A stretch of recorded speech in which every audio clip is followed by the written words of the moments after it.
తాము విక్రయించిన ధాన్యాన్ని తరుగు పేరిట రైస్ మిల్లర్లు, పిఎస్ఎస్ కొనుగోలు కేంద్రాల నిర్వాహకులు కుమ్మక్కై తమను నిలువు దోపిడీ చేసేందుకు పాల్పడుతున్నారని ఆరోపణలు చేశారు రైతులు.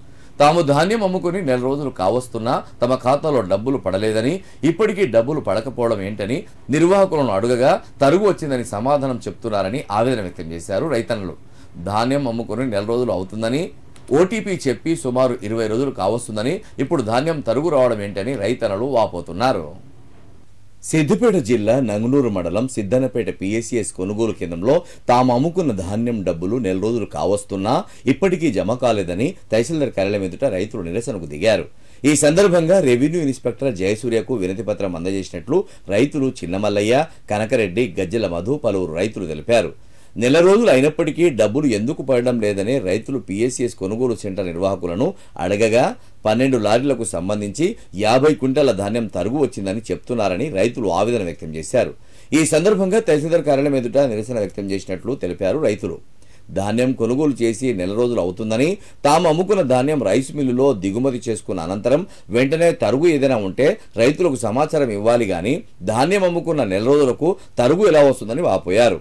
కాగా ఇదిలా ఉండగా రైతులు తమ గోడును చెప్పుకొని తహసీల్దార్కు వినతి పత్రం అందజేద్దామని తహసీల్దార్ కార్యాలయంకు వస్తే ఇక్కడ రైతులు ఎందుకు న్యూసెన్స్ చేస్తున్నారని, వచ్చే ముందు అనుమతి తీసుకోవాలని తెలియదా అని తహసీల్దార్ సరిత తమపై సీరియస్ అయిందని రైతులు తెలిపారు.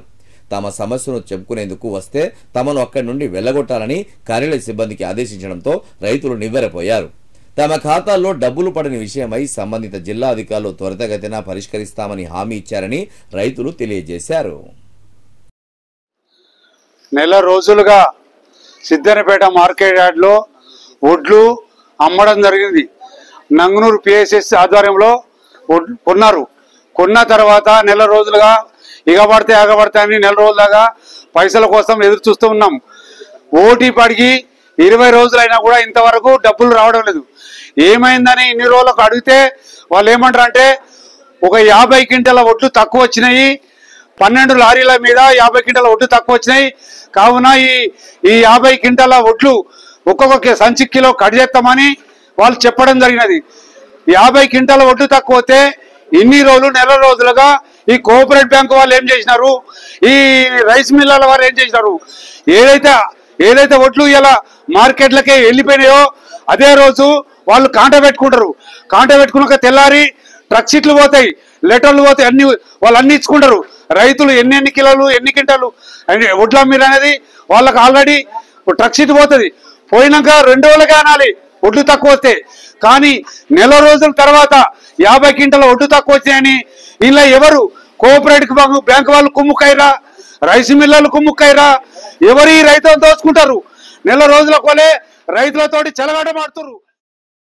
లారీ సిద్దనపేట మార్కెట్ యార్డ్లో కాంట పెట్టి 30 రోజులు అవుతుంది. లారీ పోయి 28 రోజులు అయింది.